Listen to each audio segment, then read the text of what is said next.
Decades, the United States slashed our trade barriers on other countries, while those nations placed massive tariffs on our products and created outrageous non-monetary barriers to decimate our industries. And in many cases, the non-monetary barriers were worse than the monetary ones.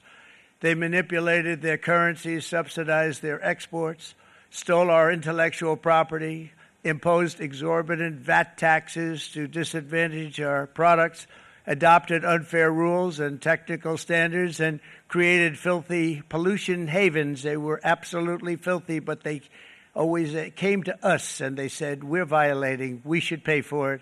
It's all detailed in a very big report by the U.S. Trade Representative on Foreign Trade Barriers, and I'll just hold it up for you. It's available, and you don't have to pay too much. As I understand it, you'll pay nothing.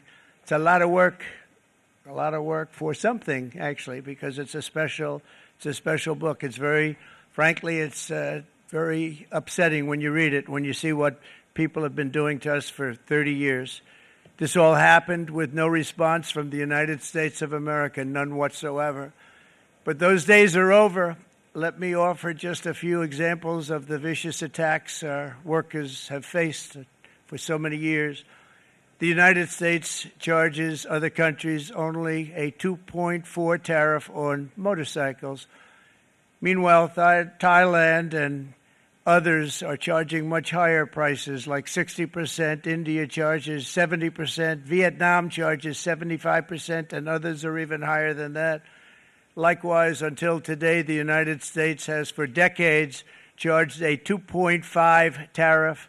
Think of that, 2.5% on foreign-made automobiles. The European Union charges us more than 10% tariffs, and they have 20% VATs, much, much higher.